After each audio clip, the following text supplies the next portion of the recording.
ভাগে কোরবানি দিলে কোন কোন বিষয়ে বেশি গুরুত্ব দিতে হবে? আলহামদুলিল্লাহ, সালাতু ওয়াসসালামু আলা রাসূলিল্লাহ ওয়া আলা আলিহি ওয়া আসহাবিহি ওয়া মাওয়ালা।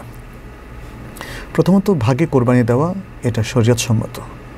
অনেকগুলো হাদিস থেকে আমরা সেটা জানি। যেমন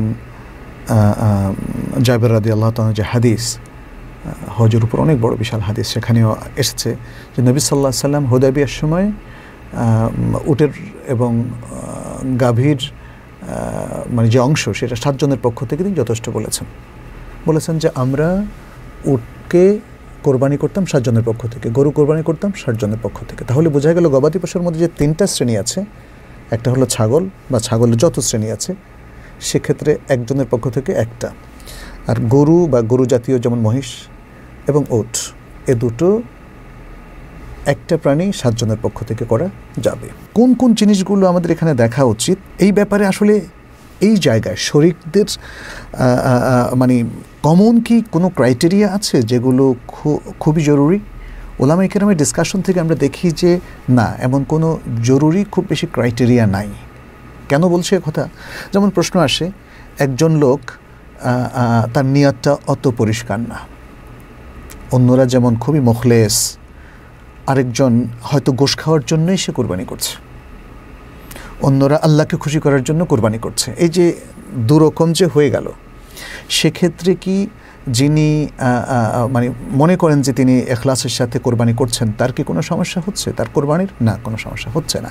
এই ব্যাপারে সৌদি আরবের অনেক শাইখদের ফতোয়া আছে। শেখ সালেহ বিন উসাইমিনও বলেছেন, তিনি তো এমনটাও বলেছেন, যদি কেউ কোনো একটা অংশ কোরবানির জন্য নিয়ত করে, আরেকজন শুধু গোশ খাওয়ার জন্য নিয়ত করে, তাহলে উভয়েরটাই ঠিক আছে, কোনোটাই সে শরীয়ত থেকে বের হয়নি।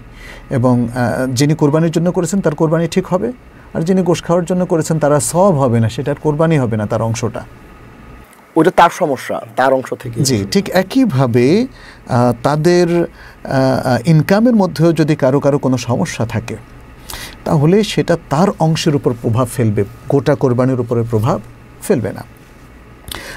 দারুল ইফতাল মাসরিয়া, সেখানেও ডক্টর মোহাম্মদ ওয়াসিম সহ আর অনেকেই এই বিষয়গুলো আরও খোলাসা করে বলেছেন, এবং এটাই সঙ্গত আসলে।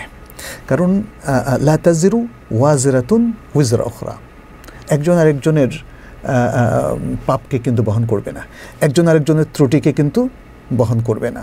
আর এটা যেহেতু ইন্ডিভিজুয়াল, 7 জন তো 7 জন স্বতন্ত্র ব্যক্তিত্ব, যদিও পশু একটা, এটাকে দুনিয়ার সাথে তুলনা করা যাবে না, হাকিকি কোনো বিষয়। যেমন বিল্ডিংয়ের এক জায়গায় ক্ষতি হলে সবারই ক্ষতি হবে, ঠিক আছে, কিন্তু এটা হচ্ছে একটা হুকমি বিষয়।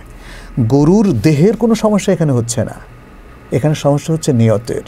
প্রত্যেকে তার ভাগে যে ত্রুটিগুলো তৈরি করেছে, তার ইবাদতটা সম্পন্ন হতে যেখানে ত্রুটি সৃষ্টি হচ্ছে, সেইটা কি অন্যের ইবাদত পরিপালনে বা কবুল হওয়ার ক্ষেত্রে কোনো প্রভাব ফেলবে কিনা, এটা হচ্ছে সেইটা। এটা একটা হুকমে বিষয়।